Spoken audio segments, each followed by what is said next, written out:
السلام علیکم ورحمۃ اللہ وبرکاتہ نحمدہ ونصلی علی رسولہ الکریم اما بعد۔ تمام بھائی اور بہنوں کا استقبال ہے، امید ہے آپ سب خیریت سے ہوں گے۔ الحمدللہ، اللہ کا شکر ہے میں بھی خیریت سے ہوں۔ تو قرآن پاک میں ہم اور آپ پڑھ رہے ہیں سورہ بقرہ، آیت نمبر 105 تک ہو چکا ہے۔ آج انشاءاللہ تعالی آیت نمبر 106 اور 7 کو کریں گے پورے تجوید و قواعد کے ساتھ۔ تو اگر میرے چینل پر کوئی میرے بھائی، کوئی میری بہنیں نئی ہیں اور فرسٹ ٹائم ویڈیو کو دیکھ رہی ہیں تو پلیز میرے چینل کو سبسکرائب کر لیں تاکہ میری ہر آنے والی ویڈیو آپ تک بآسانی پہنچے اور اس سے آپ فائدہ اٹھا سکیں۔ چلیے سبق شروع کرتے ہیں۔ اعوذ باللہ من الشیطان الرجیم، بسم اللہ الرحمن الرحیم۔ ما ننسخ من آیات او ننسها نأت بخیر منها او مثلها ألم تعلم أن الله على كل شيء قدير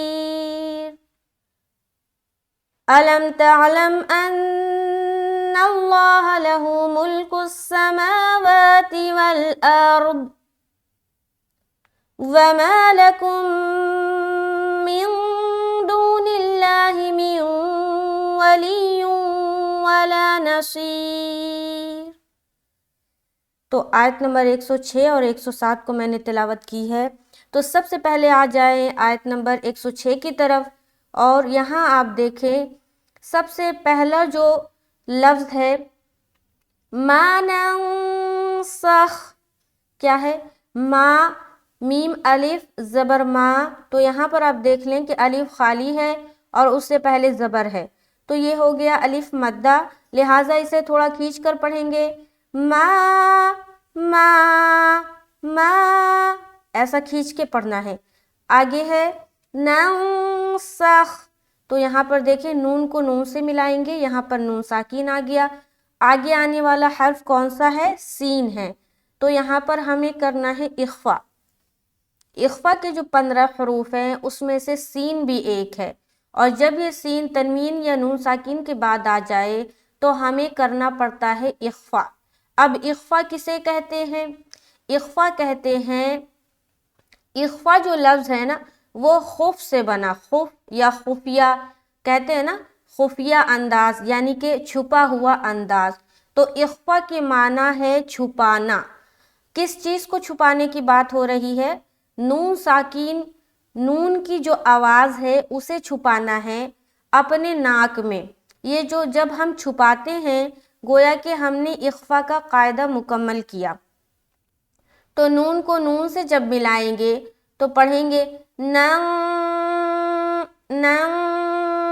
جب ہم اخفا کو ادا کرتے ہیں تو ہماری زبان ہوا میں ہوتی ہے، یعنی کہ زبان کسی بھی طرف ٹچ نہیں ہوگا، نہ دائیں بائیں جانب، نہ اوپر نیچے، کہیں پر ٹچ نہیں ہوگا، ہوا میں ہماری زبان رہے گی۔ اور اس طریقے سے جب آپ ادا کریں گے تب آپ کا اخفا جو ہے پراپر طور پر ادا ہوگا جیسے اس کو ادا کرنے کا بتایا گیا ہے۔ تو جب پڑھیں گے اخفا کرتے ہوئے تو ہم پڑھیں گے ننسخ، کیا پڑھیں گے؟ ننسخ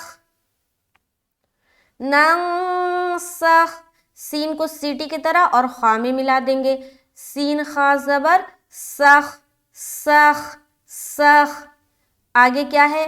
من آیاتن، من آیاتن، تو یہاں پر بھی دیکھ رہے ہیں کہ نون ساکن ہے اور نون ساکن کے بعد کون سا حرف ہے؟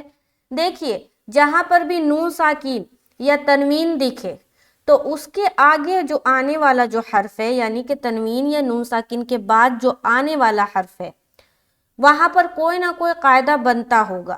تو اپنے ذہن میں یہ کر لے جب بھی نون ساکن آئے اور تنوین آئے تو جو قواعد آپ نے پڑھے ہیں نورانی قاعدے میں اس کی طرف فوراً جانا ہے اور پتہ کرنا ہے کہ یہاں پر کون سا قاعدہ ہو رہا ہے۔ تو یہاں پر نون ساکن کے بعد کون سا حرف ہے؟ حمزہ۔ اب یہاں پر دیکھیں گے آپ کہ یہاں حمزہ کہاں ہے؟ یہاں تو الف بنا ہوا ہے، تو میں نے بتایا تھا کہ جس الف کے اوپر کوئی حرکت آ جائے، کسی بھی قسم کا کوئی نشان آ جائے، یعنی کہ جزم یا تشدید آ جائے، تو پھر وہ الف نہیں رہتا بلکہ وہ الف حمزہ سے تبدیل ہو جاتا ہے، الف حمزہ بن جاتا ہے۔ تو یہاں پر دیکھیں گے الف کے اوپر کیا آ گیا؟ کھڑا زبر آ گیا، لہٰذا یہ اب الف نہیں رہا بلکہ حمزہ بن گیا۔ تو نون ساکن کے بعد حمزہ آ گیا تو اظہار کا قاعدہ بن گیا، کیونکہ بتایا تھا کہ تنوین یا نون ساکن کے بعد اگر 6 حرف میں سے کوئی حرف آ جائے تو اظہار یعنی کہ نون کی آواز کو ظاہر کر کے پڑھنا ہوتا ہے، جسے کہا جاتا ہے اظہار کا قاعدہ۔ وہ 6 حرف کیا ہے؟ حمزہ، ہا، عین، ہا، غین، خا۔ یہ 6 حرف اگر تنوین یا نون ساکن کے بعد آ جائے تو ہمیں اظہار کا قاعدہ کرنا پڑتا ہے۔ تو یہاں پر ہم اظہار کریں گے۔ اظہار کے معنی ہے صرف اور صرف نون کی آواز کو ظاہر کرنا اور فوراً نکل جانا۔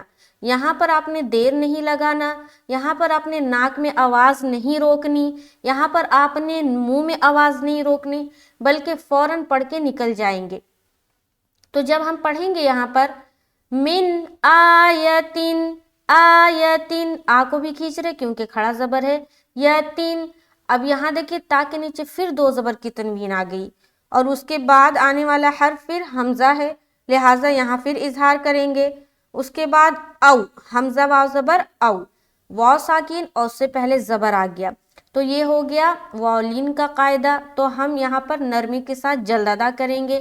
تو جب یہاں پر پڑھیں گے آگے دیکھیں کیا ہے، نون سیہا ناتی، نون میں پھر ہم اخفا کریں گے، نون سیہا، سیہا، سین زیر سی، ہا الف زبر ہا، نون سیہا ناتی۔ یہاں کیا پڑھیں گے؟ ناتی، کیوں؟ کیونکہ یہاں پر دیکھیں یہ حمزہ ہے اور اس کے اوپر سکون آ گیا تو یہ حمزہ ساکینہ بن گیا، اور جب بھی حمزہ ساکن بن جائے وہاں پر آپ نے جھٹکا دینا ہے، بلکہ کھینچ کر نہیں پڑھنا۔ کیا کرنا ہے؟ جھٹکا دینا ہے۔ تو یہاں پر نون حمزہ زبر نا ایسا پڑھنا ہے، نا تی، تازر تی، یہاں تک دیکھیں ما ننسخ من آیت او ننسها نأتی، یہاں تک ہو گیا۔ آگے چلیں بخیر منہا، بخیر، بازر بی، خوایا زبر خی، یا ساکین اور اس سے پہلے زبر آ گیا، یا لین ہو گیا، بخی، نرمی کے ساتھ جلد ادا کرے۔ را کے نیچے 2 زیر کی تنوین ہے، آگے آنے والا حرف میم ہے، تو یہ تنوین کے بعد میم آ گیا تو یہاں پر کون سا قاعدہ بن گیا؟ ادغام ناقص کا قاعدہ۔ لہٰذا ادغام تو کرنا ہے لیکن غنے کے ساتھ ادغام کرنا ہے۔ ادغام دیکھیے 6 حرف میں ہوتا ہے، 2 حرف میں جو ہم ادغام کرتے ہیں وہ بغیر غنے کے ہوتا ہے، یعنی کہ اس میں آواز کو نہیں روکنا، غنے کے بغیر کرنا ہے، اور 4 حرف میں جو ادغام ہوتا ہے اسے کہتے ہیں ادغام ناقص، اور یہ غنے کے ساتھ ہوتا ہے۔ تو وہ 4 حرف میں سے میم بھی ہے، تو یہاں پر ادغام کریں گے غنے کے ساتھ، بخیر، بخیر، را کو باریک رکھنی ہے ملاتے ہوئے کیونکہ را کے نیچے 2 زیر کی تنوین ہے۔ آگے منہا، پھر نون ساکین اور نون ساکین کے بعد حرف ہا، یہاں پھر اظہار کا قاعدہ کریں گے۔ آگے آنے والا حرف کیا ہے؟ الف مدہ ہے اور اس کے اوپر مد آ گیا۔ اب یہ دیکھیں گے کہ مد کی کون سی قسم ہے، تو یہ دیکھیں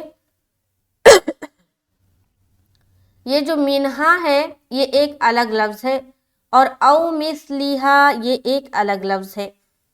حرف مد آ رہا ہے منہا میں اور حمزہ جو آ رہا ہے او مثلیہا میں، یعنی کہ دونوں الگ الگ لفظ ہے۔ تو جب دونوں الگ الگ ہو اور ایک لفظ میں حرف مد آ رہا ہو اور دوسرے میں حمزہ آ رہا ہو، اس کا مطلب ہے کہ وہ مد منفصل کا قاعدہ ہے۔ اگر حرف مد اور حمزہ دونوں ایک ہی لفظ میں ہو، دونوں ایک ہی کلمے میں ہو، تب وہاں پر سمجھ جائیں کہ مد متصل ہے۔ لیکن اگر حرف مد اور حمزہ الگ الگ کلمے الگ الگ لفظ میں ہو تو سمجھ جائے کہ وہ مد منفصل ہے. تو مد متصل، مد منفصل، اور ایک ہوتا ہے مد لازم، تو وہ جب آئے گا میں بتاؤں گی. تو مد کی 3 قسمیں ہیں.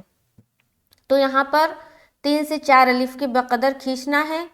بخیر منہا او مثلہا، او میں واو لین کر رہے، واو ساکن سے پہلے زبر، او مثلہا، مثلہا. اب یہاں پر دیکھیں کون سا حرف ہے، یہ حرف سا ہے. کیا ہے؟ سا، سا، سا. اس کو سا نہیں بولنا، سا ایسا اگر ادا کر رہے تو حرف سین سے چینج ہو جائے گا، اور حرف چینج ہوا تو معنی بھی چینج ہو جائے گا. تو اسے کیا کہتے ہیں؟ سا. سا کو کیسے ادا کرتے ہیں؟ ثنایا علیہ جو دانت ہے ہمارے سامنے کے، جو دانت ہے جو اوپر کی جانب ہوتے ہیں سامنے کی طرف، اسے کہا جاتا ہے ثنایا علیہ. اس کے کارنر پر لگائیں گے. کس چیز کو لگانا ہے؟ زبان کی نوک کو، اور جب منہ اوپن کریں گے تو سا ادا ہوگا. ٹھیک ہے، آگے چلیں گے. علم تعلم، علم بالکل سمپل، حمزہ زبر آ، لام میم زبر لم. تعلم یہ بھی بس ملانا ہے. تعلم، تعلم میں ایک بات کا خیال رکھے کہ عین اچھے سے ادا کرے. بعض اوقات عین حمزہ بن جاتا ہے تو عین کو نکالیں گے. تعلم، تعلم، تعلم، اس طریقے سے. آگے ان اللہ، ان اللہ، ان میں نون مشدد کا غنہ، نون کو لام سے ملا رہے، نل اللہ. اب لفظ اللہ آ گیا تو یہ جو لام ہے لفظ اللہ کا، اسے موٹا کرنا ہے کیونکہ نون کے اوپر زبر ہے. اگر نون کے نیچے زیر ہوتا تو باریک کرتے، اگر پیش ہوتا تو بھی موٹا کرتے. آگے علی کلی، عین زبر ع، لام کھڑا زبر لا، علی کلی، کاف لام پیش، کل لام زیر لی، کلی. شیء قدیر، شین یا زبر شی، حمزہ 2 زیر ان. اب حمزہ کے نیچے 2 زیر کی تنوین ہے، اور 2 زیر کی تنوین کے بعد حرف قاف آ رہا ہے، تو یہاں پر بھی اخفا کرنا ہے. شی میں کیا کرنا ہے؟ یا ساکینہ اس سے پہلے زبر یعنی کہ یا لین کرنا ہے، نرمی کے ساتھ جلد ادا کریں گے.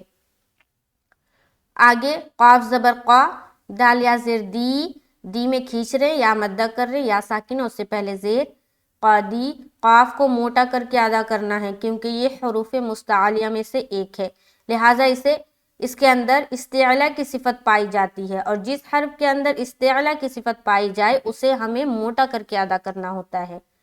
تو یہاں پر ہم پڑھیں گے قاف زبر قا. کیا پڑھیں گے؟ قا.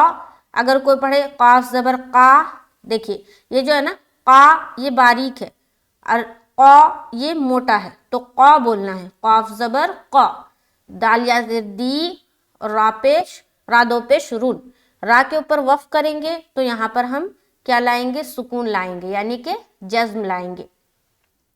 اب یہاں پر سٹاپ کریں گے.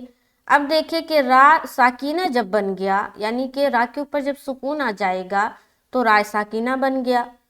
اب یہاں پر ایک سوال اٹھتا ہے کہ اس را کو موٹا کرنا ہے یا باریک کرنا ہے. تو آپ اس بات کو اچھے سے سن لیجئے جو ابھی میں بتانے جا رہی ہوں. را ساکن کے بعد، را ساکن سے پہلے کبھی بھی یا ساکن آ جائے تو ہر حال میں را کو باریک رکھیں گے. اب چاہے اس یا ساکن سے پہلے زیر ہو، زبر ہو یا پیش ہو، جیسے کہ یہاں پر دیکھیں یہ را ساکن بن جائے گا وقف کی صورت میں، اس سے پہلے یا ساکن ہے تو اس را کو ہم باریک رکھیں گے. اب یہاں پر دیکھیں یا ساکن سے پہلے زیر ہے، اگر دال کے اوپر زبر ہوتا یا پیش ہوتا تب بھی ہم اس را کو باریک ہی رکھتے، کیونکہ را ساکن سے پہلے یا ساکن آ جائے تو ہر حال میں را باریک ہوگی. اب اس پوری آیت کو دیکھیں. ما ننسخ من آیات او ننسها نأتی بخیر منها أو مثلها ألم تعلم أن الله على كل شيء قدير. ٹھیک ہے, کیا پڑھیں گے؟ قدیر.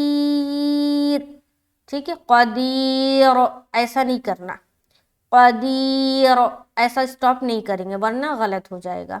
آگے الم تعلم ان اللہ, سیم اسی طریقے سے جیسے ہم لوگوں نے یہاں پر کیا, ان میں نون مشدد کا غنہ کریں گے, لفظ اللہ کا جو لام ہے اسے موٹا رکھنا ہے. الم تعلم ان اللہ, ان اللہ, اللہ اللہ یہ ہو رہا ہے موٹا. لہو ملک السماوات, لہو لام زبر لا جل پڑیں گے, ہو میں کھینچنا ہے, ہا الٹا پیش ہو, الٹا پیش واو مدہ کے برابر ہوتا ہے, لہٰذا واو مدہ کو جس طرح ہم پڑھتے ہیں اسی طریقے سے الٹا پیش کو بھی پڑھیں گے, یعنی کہ کھینچ کر. لہو ملکس, مل میم لام پیش, مل کاف سین پیش, کس, ملکس ملکس. اب جب کاف کو سین سے ملائیں گے تو سین میں ملتے ہی سیٹی کی آواز ظاہر ہوگی. ملکس سماواتی, سماواتی کیا ہو رہا ہے؟ ماواتی, ماواتی, ایسا ہو رہا ہے نا ساؤنڈ. ما میں بھی کھڑا زبر, واو میں بھی کھڑا زبر, تا کے نیچے زیر آ گیا, لہٰذا یہ دونوں میں کھینچیں گے اور اس میں آواز کو جلدی سٹاپ کر دیں گے. لہو ملک السماوات والارض, واو لام زبر ول, حمزہ را زبر ار, را کو موٹا رکھنا ہے کیونکہ حمزہ کے اوپر زبر آ گیا. اور ضاد زیر ضی, ارضی. اب یہاں پر جب ہم رکیں گے تو یہاں پر دیکھیے تو ایک علامت بنی ہوئی ہے اور یہاں پر رکنا جائز ہے. تو جب یہاں پر اگر ہم اسٹاپ ہوتے ہیں تو ضاد کا جو زیر ہے اس کو ہٹا دیں گے اور یہاں پر ہم سکون لائیں گے, یعنی کہ جزم لائیں گے. ٹھیک ہے, ضاد کا مخرج آپ نے پتا ہے, اگر نہیں پتا ہے تو میری شارٹس ویڈیو دیکھیں, اس میں میں نے ہر حرف کا الگ سے مخرج جو ہے کس طریقے سے نکلتا ہے, کس طریقے سے نکالنے سے آسانی ہوگی اور مخرج کیا ہے وہ میں نے ڈیٹیل میں بتایا ہے ہر حرف کا, تو وہاں سے جا کر آپ چیک کر سکتے ہیں. یہاں پر ایک چیز بتا دوں کہ الف سے یا تک جتنے حروف ہیں ان میں اگر سب سے مشکل حرف کوئی ہے, یعنی کہ جس حرف کو ادا کرنے میں سب سے زیادہ مشکلات آتے ہیں, وہ حرف ہے ضاد. یہ عربی زبان کا واحد ایسا حرف ہے جس کو ادا کرنا بہت ہی مشکل ہے. تو اس کی ادائیگی اگر صحیح طور پر نہ سیکھی جائے کہ اس کا مخرج کیا ہے تو پھر صحیح طور سے ادا نہیں ہوتا. لہٰذا یہ ضاد جو ہے ضا بن جاتا ہے, کبھی زا بن جاتا ہے, کبھی ذال بن جاتا ہے, اس طریقے سے تبدیل ہو جاتا ہے. تو ضاد کا مخرج سیکھیں کہ کس طریقے سے ادا کرنا ہے. زبان کی کروٹ سے اسے ادا کرتے ہیں اور زبان کا جو بغلی کنارہ ہے اسے داڑھوں کی جڑ پر ٹچ کرتے ہیں اور پھر ضاد کو ادا کرتے ہیں. آگے وَمَا لَكُم مِّن دُونِ اللَّهِ, وَمَا لَكُم, وَمَا الف مدہ, لَكُم. اب یہاں دیکھیے میم ساکن کے بعد کیا ہو گیا, دوسری میم آ گئی ہے نا, تو یہاں پر بھی غنہ کریں گے. وَمَا لَكُم, وَمَا لَكُم مِّن, اب یہاں نون ساکن کے بعد دال, تو یہاں پر نون ساکن کے بعد دال آ گیا تو یہاں پر اخفا کرنا ہے. من دون اللہ, دون اللہ, دو میں واو مدہ, واو ساکن سے پہلے پیش, نیل لا ہی, لفظ اللہ کا لام، اس سے پہلے زیر لفظ اللہ کا لام کو باریک رکھنی ہے. وَمَا لَكُم مِّن دُونِ اللَّهِ لاہی، اگر یہاں پر کوئی کر دے دون اللہ تو کیا غلطی ہوگی کہ لفظ اللہ کا لام کو اس نے موٹا کر دیا، جبکہ قاعدے کے مطابق یہاں پر باریک ہونی چاہیے کیونکہ نون کے نیچے کیا آ گیا، زیر آ گیا، تو لہٰذا یہاں پر لفظ اللہ کا لام کو باریک رکھنا ہے. آگے من ولی ولا نصیر، اب یہاں دیکھیں نون ساکن کے بعد حرف واو، یہاں پر ادغام ناقص کا قاعدہ ہو رہا ہے. اس کے بعد ولی، یہاں پر بھی ادغام ناقص کا قاعدہ ہو رہا ہے. یہاں پر نون ساکن کے بعد واو آ رہا ہے اور یہاں پر دو زیر کی تنوین کے بعد واو آ رہا ہے. قاعدہ سیم ہے، ٹھیک ہے، تو دونوں جگہ کیا کریں گے، ادغام کریں گے غنے کے ساتھ. من ولی ولی، پہلے من ولی ولی، ایسا آواز آئے گا. ولا نصیر، اب یہاں دیکھیں واو زبر وا، لام الف زبر لا، الف مدہ کر رہے، ولا نصیر، را کو پھر باریک رکھیں گے کیونکہ یہاں پر دیکھ رہے آپ کیا ہے، یا ساکین ہے. یہاں پر جب اسٹاپ کریں گے تو را ساکین بن جائے گا اور اس سے پہلے یا ساکین ہے، لہٰذا را ہر حال میں باریک رہے گی. پوری آیت کو دیکھیں. بسم اللہ الرحمن الرحیم. ما ننسخ من آیات او ننسها نات بخیر منها او مثلها ألم تعلم أن الله على كل شيء قدير ألم تعلم أن الله له ملك السماوات والأرض وما لكم من دون الله من ولي ولا نصیر. تو آیت نمبر 106 اور 107 کمپلیٹ ہوتا ہے. شکر الحمدللہ. تو ملتے ہیں نیکسٹ کلاس میں. میرے چینل کے ساتھ بنے رہے. میرے چینل پر نئے ہیں تو پلیز سبسکرائب کرنا نہ بھولے. سبسکرائب کر لیں تاکہ میری ہر آنے والی ویڈیو آپ تک بآسانی پہنچے. میرے چینل پر آپ کو بہت ساری چیزیں مل جائیں گی جیسے کہ دعا ہے، حدیثیں ہیں، 6 صفات کا مذاکرہ ہے اور قرآن ہے، نورانی قاعدہ ہے. اسی طریقے سے آگے آنے والے دنوں میں اور بہت ساری چیزیں آپ کو ملیں گی جیسے کہ سنن و فرائض ہے اور قرآن کا ترجمہ ہے، قرأت کا سیکھنا ہے. یہ ساری چیزیں انشاءاللہ تعالی 1 بائی 1 آپ کو میرے چینل پر ملے گی. تو میرے چینل کے ساتھ جڑے رہیں. میری ویڈیو کو شیئر کیا کرے صدقہ جاریہ کی نیت سے. اللہ تعالیٰ سبھی کی محنت کو قبول فرمائے. آمین ثم آمین. میرے علم میں مزید اضافہ کرے اور اسی طریقے سے میں آپ لوگوں کو تا زندگی سکھاتی رہوں. آمین ثم آمین. ملتے ہیں نیکسٹ کلاس میں. مجھے دعاؤں میں یاد رکھیں. السلام علیکم ورحمۃ اللہ وبرکاتہ.